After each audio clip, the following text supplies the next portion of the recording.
Welcome, everyone, to Stepping Into Your Leadership. I'm your host, Christine Courtney. Our goal here is to give you some actionable takeaways that will help you lead your teams. Thanks for joining us on this leadership journey. Let's get started.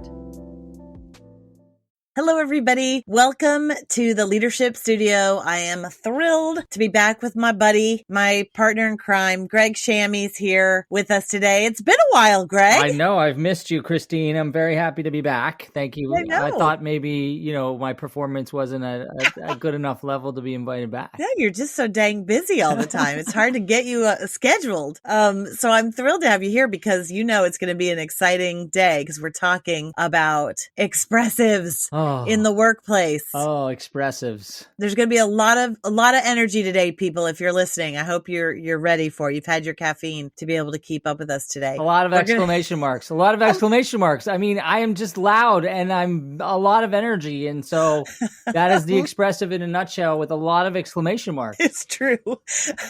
I have to cut your emails to be like, oh, you're only allowed 1 or 2 exclamation marks. All right. We're diving into, we're kind of finishing up our series. Actually, I can't believe I left you for last, Greg, but we're finishing up our series on social styles, the 4 different social styles in the workplace. And as a reminder for everybody, this has to do with, the assessment that you can take that kind of shows you a behavioral style and a behavioral preference really that you have in your work style and in your relationship with others. And so there's 4 different styles. There's the driver, there's the amiable, there's the analytical, and then there's the expressive style. And if you want to go back and listen to previous episodes with different people that I've worked with personally, you can hear their very different style and ways of approach, the way they approach work, but also how you can get the most out of working with one of them. If you think about how can you be flexible and kind of work on your own versatility to flex to their style sometimes, and also to maybe just even have some self-awareness if this is your style, how you can work with others pretty well, and then how you can become a little more versatile every once in a while to understand where they're coming from and maybe not judge them or yourself as much. So we're going to jump into that. And then also, Greg, if we can overlay it at the end with some of the work that we do so often with situational leadership. So depending on if you have a enthusiastic beginner who's this style, maybe some ways to work with them versus people who are achievers. So let's go, Greg. Let's jump into your explanation of how you would describe an expressive style. Well, yes. I mean, already you can hear it in my voice. I think it's very punctuated. It's got cadence and it's got a lot of, I think the word is energy. So it's animated. There's a word for facilitator in French. They like to call them animateur, provocateur, somebody who provokes and brings out exciting ideation and ideas to get people thinking and sparking that kind of growth in the learning process. So I would say animated, adventurous. I would put impulsive there for sure. Because, thank God for the frontal cortex, but definitely the impulsive instinct is strong. And I guess some people could use the word forceful because we tend to like to step in, step forward versus step back. So, again, in terms of my leadership intelligence, I'm always thinking about, what are my innate instincts and then how do I interrupt those instincts and start to develop myself beyond what I already do. Yeah. I love it. And that's so true. Even in your voice, if you're listening out there, you can see the difference between an analytical. Well, actually, I don't even have to tell you the difference. Greg is going to demonstrate it because he is an expressive. And you've already spoke French twice today, Greg. So I know you're going to be up for doing this. If you had to do just speak to me as an analytical, your version of an analytical, how would the tone of the voice be compared to you, let's say? So if I was going to be talking to you as an analytical, I'd probably be very much on the same level for most of the discussion. I would be assessing continuously and trying to figure out what you need from me or what we need to accomplish in order to move forward. And therefore, I love data. I love anything that is... Okay, and cut. Okay, thank you. But you can see like the difference in more monotone, quieter generally, takes a little bit more time with things, right? Not all over the place. If we were, our microphones now will be like up and down, up and down, up and down, whereas somebody there would be much smaller, the cadence would be slower. You'd see a lot less range in the dynamicism of the voice, perhaps. And then if you have a driver, you're going to hear much more staccato, forceful also, but much more short, to the point sentences. What do we need to do? Get in there, that kind of thing. And if you have an amiable, you're going to hear a lot more, you will hear less because you'll hear more listening, quieter, again, friendly for sure. But it's very different. Expressives are very easy to spot. I would say they're probably, they're the very colorful butterfly in the forest. They're easy to spot. Not a lot of camouflage.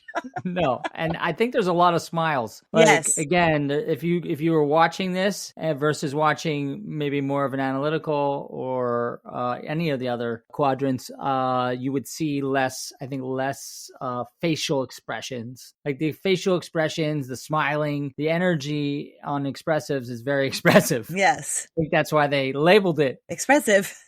Yes. Yeah, they're very engaged. They tend to look at you when you talk to them. They tend to be looking for a way to connect. They can be a lot sometimes, right? I've been told I have a lot of expressive in me as well. They also like to, Greg's right, they love smiling. They love laughing. They love, having some banter, things like that in a room. So they tend to have a lot of energy, especially around groups.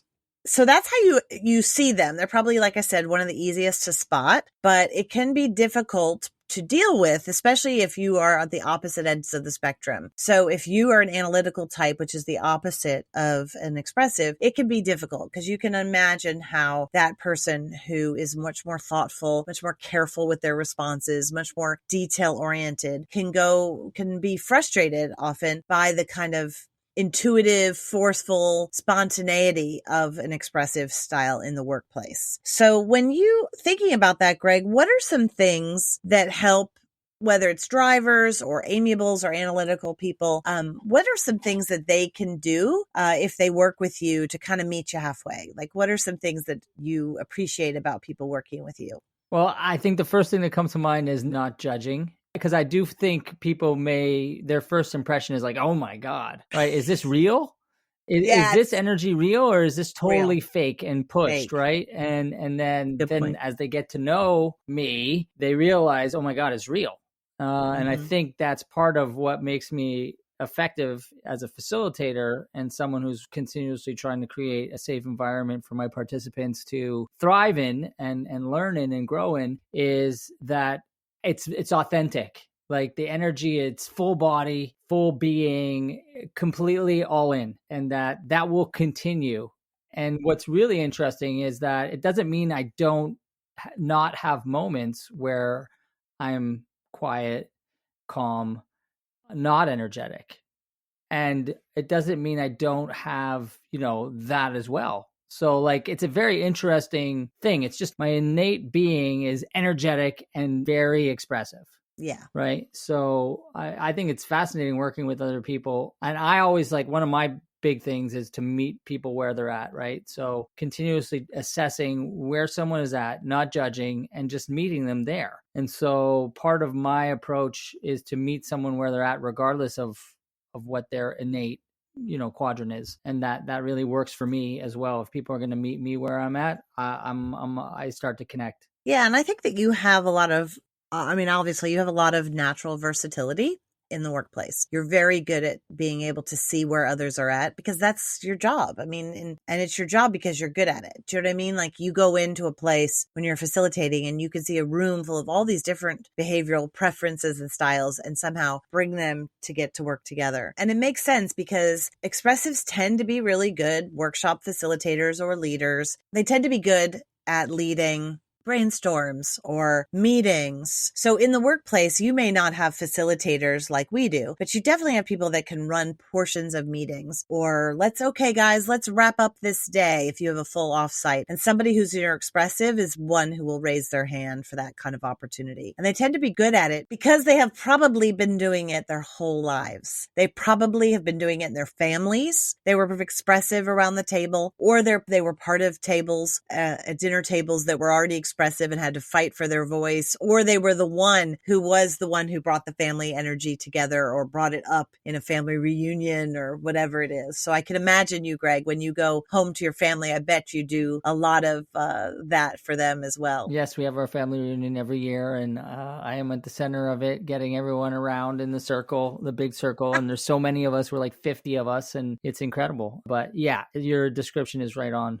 Yeah. And I think there's a way to really clue into that with your expressives and give them opportunities to use that energy to your advantage in the workplace. Get them doing those types of things, get them helping groups, get them moving things along, because their energy can support that. And it tends to grow in opportunities. It doesn't tend to deplete. It tends to grow with those opportunities. I love this point so much, because when I'm leading a meeting, knowing what my team members is so helpful to me, because I will play to the expressives just to get the ball rolling. And once they're getting the ball rolling, then suddenly, like you said, it ripples. And other people jump in. So people who maybe step back, amiable and analytical, start to get maybe inspired by that energy and then start to step forward a little bit more. Yeah. So it's a pretty strategic, effective way to get people into the conversation and get their thoughts and ideas on the table. It's a really good point, because the opposite can be true. I love what you're saying. Like when you lead a team and you have an expressive on that team, right? Their energy is big, and how they feel is obvious, right? They wear it on their face. And so if they're not happy with something that's going on, everybody's going to know it. And so very good idea to get them on your side quickly, right? Involve them. And if you can tell something's off with them, pull them aside and talk with them about it so that you can quickly get them back on. It's kind of like we do a lot of work in schools. And I swear to God, I learned so many of my managing tips running classrooms, because the reality is if you had a kid like this with that much energy and they were working against you, you were just swimming upstream the whole time. I mean, it's impossible. But once you can move that energy in line with yours, the whole class kind of, gets a dose of it. I love that. That's a really good point, Greg. And so what would you say are the keys to somebody, like if they come in and let's say let's talk about sales. Like if somebody wanted to sell to you, like they've identified like, okay, Greg's an expressive, they're a salesperson of some sort, they want to sell you something. When they come in, what would be your way to coach them? Like, what would be their tips on selling to someone who's expressive? Okay. This is great. I love this question. You know why he loves it? And I want to point it out, because you love it because it's expressive, because I'm putting you on the spot with an we're improvising. And part of the genius of this social style is they love spontaneity. So go ahead, Greg. Yes. What is it? And so I would coach the person to, first of all, meet me where I'm at, like I said before. So meet my energy, in an authentic way. You can't fake that. It has to be real, but just making the commitment to meet the person where they're at without judgment. I say build connection with me. That could be any which way you want. It could be talking about the basketball game last night and what happened. It could be talking about my Canadians hockey team who are now trying to get a wild card. And I'll be like, oh, yeah, you know about the Canadians, the Habs? Oh my gosh, I'm so excited. I mean, they're really fighting for it with the New York Rangers and CBJ and the Red Wings and the Islanders. I know, right? And so like all of a sudden I'm like so connected, and like we're building connectivity, we're building friendship, and then recognize me. What do you mean? I mean, I think expressives love to be recognized. If like I was on the couch with Freud, he would probably be breaking down that I seek attention, that I need to be loved. I mean, we all do, but expressives are expressive because I'm sure Mr. Freud would say, because we want to be recognized, and we want to be seen, and we want to be heard, and we want to be told how great we are. So now I'm not saying to fake any of that, because that doesn't work. It has to be real. And the communications have to be real, because we're also very perceptive, and we're gonna smell anything that's false. Yeah, that's true. Right. So it has to be organic. It has to be real. It has to be, recognizing the little things about me, listening to me. I love to be listened to. I like when people are able to go bigger than just what's happening here. So the big picture, that's another strategy that I think expressives like. It's more than just this. How does this connect? How does it align to the bigger picture? And then, I mean, back to my smiles, laugh with me. Let's have fun. Yeah, I love it. Yeah, and I think the same true. Those are some good points. I mean, unlike some of the other styles, it really is important to enjoy that time with them, and you can go off script. They actually appreciate it if you talk to them about something else besides what the point is of your meeting. That would not be the case with a lot of preferences, right? They want to form a friendship. I'll say we, because I'm one too. But there is that need that you pointed out. There, underneath it all, there is a need for personal approval. And that sounds very icky to a lot of people.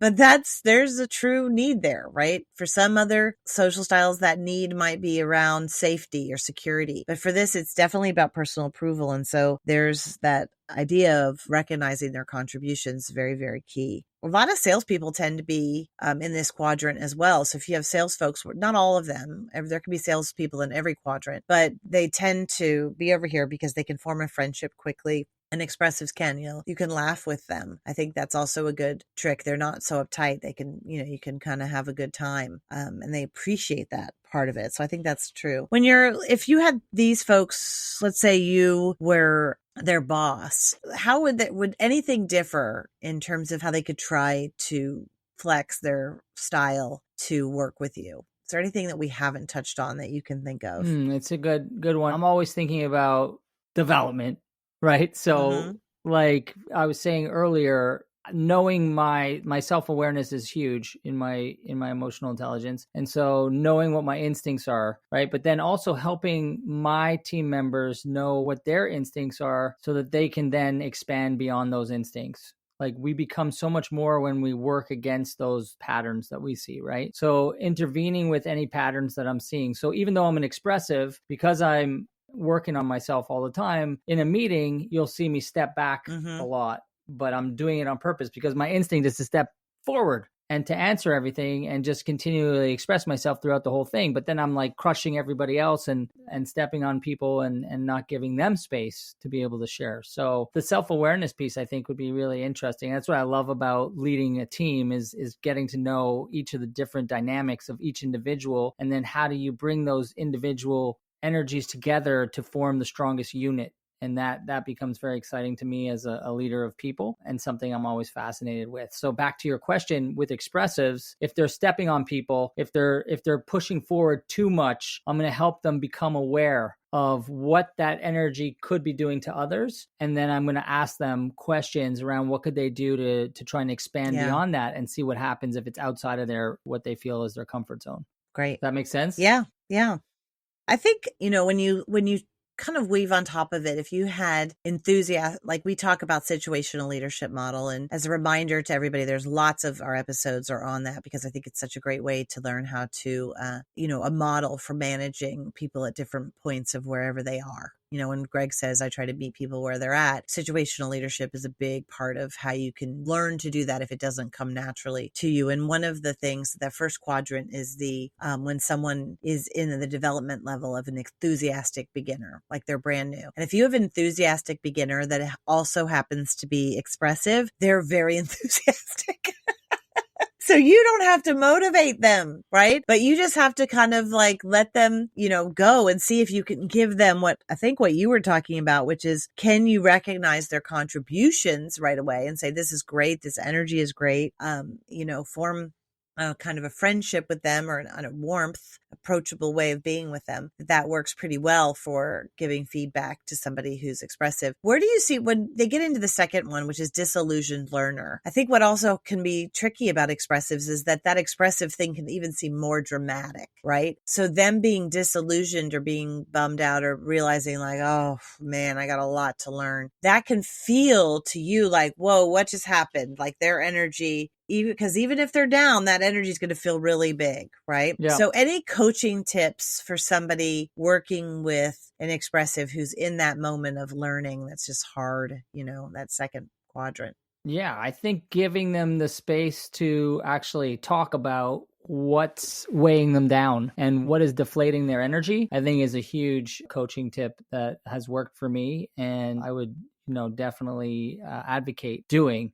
Expressives like to, in general, work through things and try and figure them out with that energy. And so when I'm in a place where I'm frustrated or things are feeling very heavy on my shoulders, I need to step back and, give myself some space to reset and get some clarity on what I need to attack in order to continue moving forward. So as the coach, I would be helping to make some of that space for them to get clear on what's weighing them down, maybe get rid of a couple of those barriers for them so you can free up that energy. Because like you said, it's always revving, but they can go into a deflate mode if it's too much. Yeah. And I think that you have to be prepared for like what will seem like a little bit over dramatic sometimes to other people. Right. And help.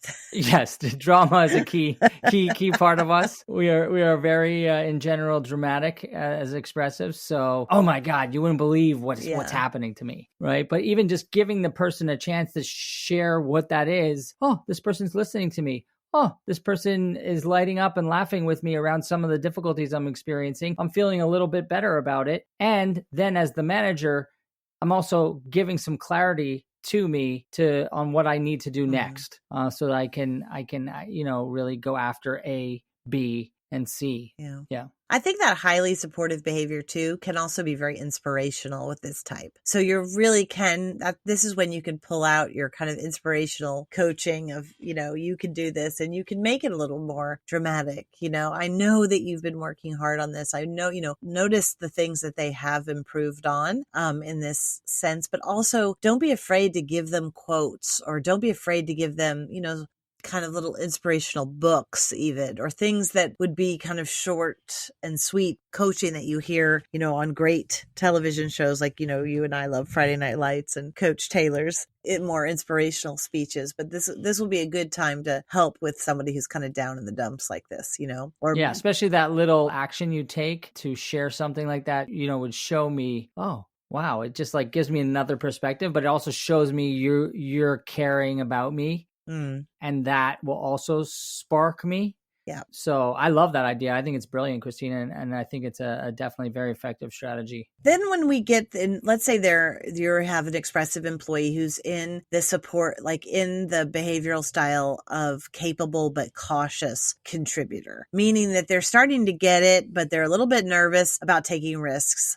How do you get them kind of getting to the next level where you kind of have to facilitate and support them and get them asking questions? Is there anything specific to the expressive that you think could help in this kind of, when you're kind of supporting and facilitating them to move them through this? Well, the risk is that I don't want to take the risk in this part of the situational leadership model, right? I don't want to take the risk because I don't want to not be great. So I fear that if I make the decision myself, that it's not going to be the right decision, and then it's going to be a failure. And so as the manager, I need to reinforce all the goodness that I've done to get to where I'm at, where I'm now extremely capable. My competency level is super high. And now I have to build up their confidence, the expressive's confidence in making decisions. And that trusting the decision, I would scaffold this. I would do it with them at first, and I would have them tell me what decision they would make with me there. And then I would validate that and say, that's absolutely the decision I would make as your supervisor, as your manager, and you're right on. Well done. And then I would also give clarity on the framing, like how I would frame it for them. So, okay, like this is where I need you to grow. This is the area where you're going to go to the next level, is by being able to build confidence in making those decisions and taking those risks. It doesn't mean I'm not still CC'd and part of the picture. I'm always going to be in the corner behind you, but just starting to feel that you can do it because your capabilities and your competencies are at that level. Yeah.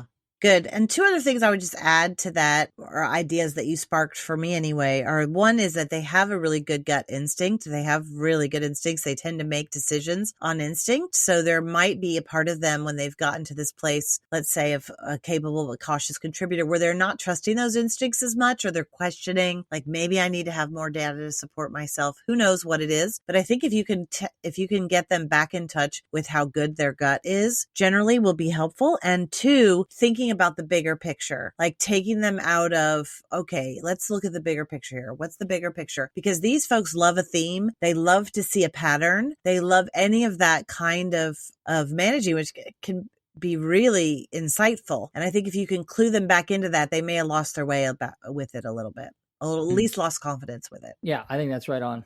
So then finally, the last bucket is when you've got somebody who is a self-reliant achiever. So you've got them to what we call level 4 in situational leadership. And this is now when you can start to delegate to them, and you want kind of low directive and low supportive behavior because they don't really need a lot of your support in the same ways that they did earlier on. Is there anything that you can say that would really be helpful to managing folks who are self-reliant achievers and also happen to be expressives? Because sometimes I feel like it seems like they don't need you.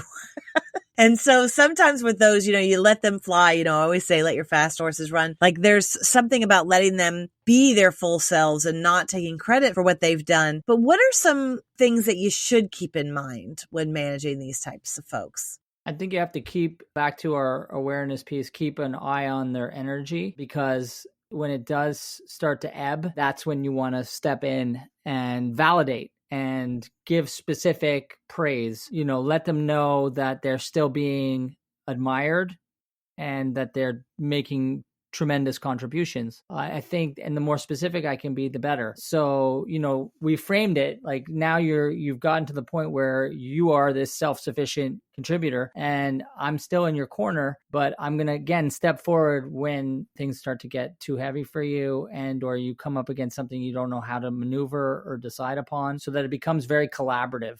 Yeah. And also inspirational in terms of them coming to you to talk through a potential decision that they may be contemplating. So, showing them that you're still in the arena with them, I think is a great strategy. Yeah. I think too, making sure that you give them the stage sometimes, right? Letting them shine, especially at that point is really important to do. I think, there's some negatives that come up with about expressives sometimes that I thought it would be important for us to talk about at any stage. And that is they are less disciplined than the other quadrants. And that has to do with their kind of geared towards spontaneity. They're really good spontaneously. Sometimes, though, that means that they don't prepare as much as others do. Sometimes they're because of their faster paced energy that's inside of them. Sometimes it's harder for them to slow down and really listen. They can also be competitive, interestingly enough. We hear that term come up a lot with them. They can also be really communicative and warm and approachable, but they can also have this little bit of competitive edge sometimes that can be helpful, which is why I think they can be good salespeople oftentimes.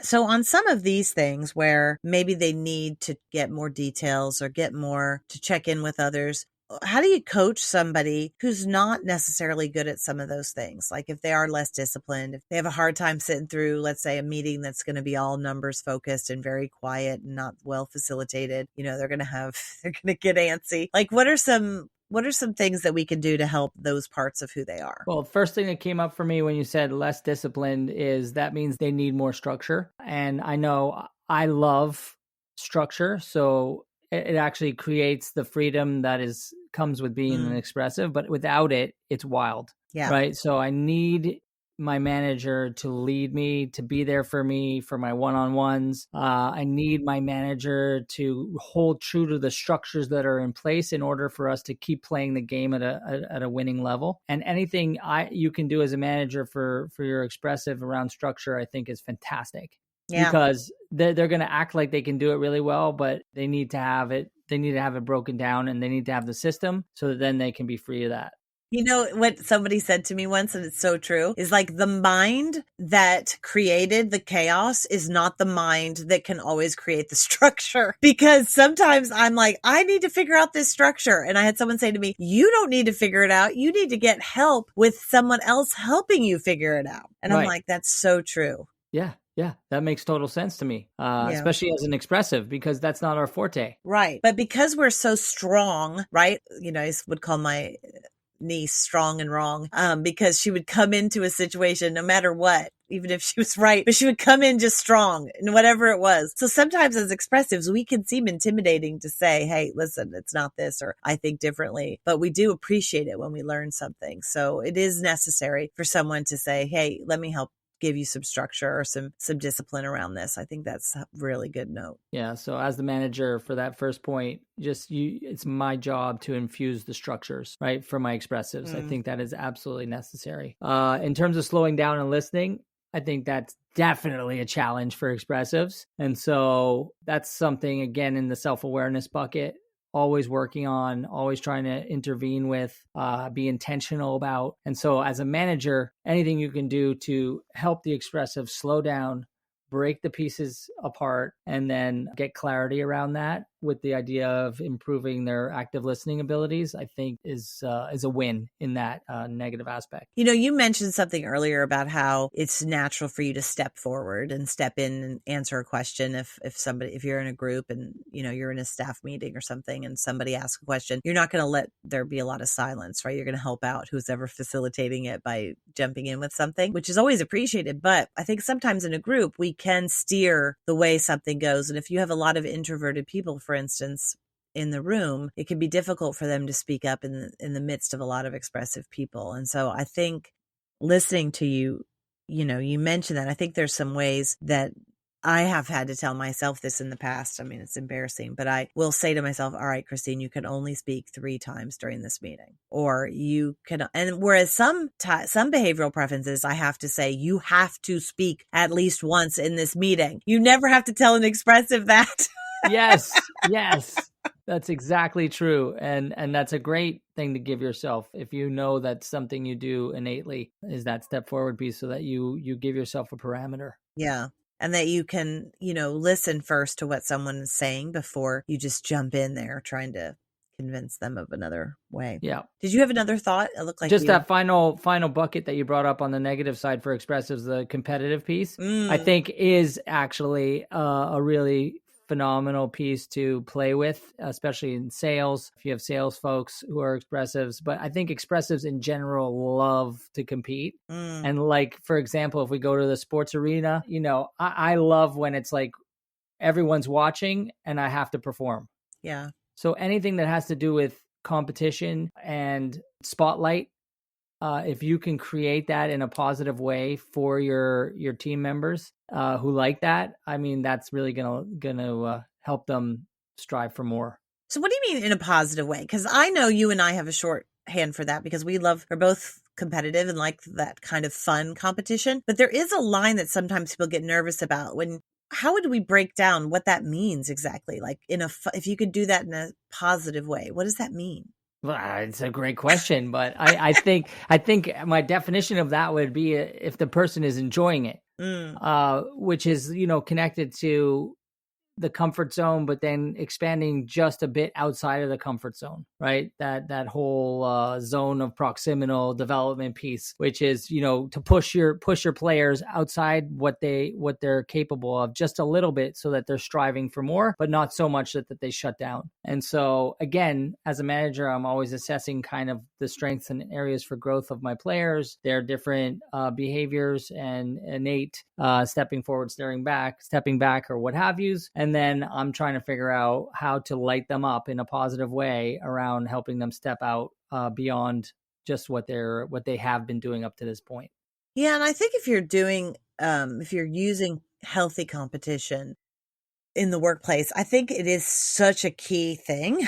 It can really spark a lot of growth, but I think it has to be, in order for it to be positive, it also has to be kept fun and light, and not everything can't be running on. It can't be like Glenn Ross all of a sudden in your office. You know what I mean? Like, yeah. Always be closing. It can't be that. It has to be kind of light and fun, and not the consequences, but the, it's not like you're competing for a huge big bonus, but more like little things that you're doing, how many leads can we get today? Come on, guys, let's egg each other on to get this. How many, cold calls we're going to actually have someone pick up on? Who can get the most creative on this? Something that lightens it up, I think, is what can keep it positive. And I think it's also important I think you mentioned this earlier, is to get their input on how to do it, because people who are this way have a natural instinct for this kind of stuff anyway. Yeah, I think that's absolutely key too, is getting the buy-in and the ideas also from them, which is going to be super, super helpful. I think this is interesting for people to think about, but one of the orientations there's an orientation kind of for each quadrants. So for instance, the drivers, they're oriented towards action, and the analytical types are oriented towards thinking, and the amiable types are oriented towards relationships and building relationships. And the expressives are oriented towards spontaneity. And so I think that it's important to really use them for those situations. They're the person you can throw the ball to in, let's say, a meeting where somebody throws you something that's way out of what scope or what you planned for. They're the person to get the ball to in those situations. I think also for me, it's been important to know that about myself, that I'm good improvising, and then also how much better I can be if I'm prepared, and then I can be spontaneous within that preparation. And so that's a good coaching, I think, for somebody who is an expressive, is that no, your spontaneity and your improvisational skills are great. And let's see what a little preparation can also do to heighten that, not tamp it out. Because a lot of times we think if we prepare too much, we'll be dry, we won't be fun, we won't be approachable, we won't communicate as well because we'll somehow knock that out of us. And I think that's where the next challenge is, to be between being good and being great, is like, you can be great if you can learn both of those things. Absolutely. I think preparation and really getting myself structured in a way where I know where I'm going and I've prepared for that allows me to then be completely spontaneous and free in the work. So I think those are absolutely key to enhance. Yeah, because I've been with you, Greg, when we've been in situations where we are absolutely prepared, and you go in there and you read what the energy of what's happening from the group, and it's amazing. It's like a comedy show up there. I feel like they have no idea what work we got done, we prepared for, but also you were really going with what was happening in the group. And to me, it was magic. You created absolute magic in those rooms, and that's when it's greatest. Very cool. Anyway, I want to thank you for joining us today, and we'll see you again very, very soon, Greg. Okay, great to see you. Thanks, everybody. Thanks, everybody, for listening. I'd like to give a special shout out to our podcast producer, Richard Francisco. Check out our notes for any details. And if you get anything out of this, please follow us. And if you enjoy it, please take a moment to rate us or write a comment. It will mean the world to us. We'd love to hear from you. And if you just can't get enough, follow me on TikTok and check out tlpnyc.com/podcast for more information.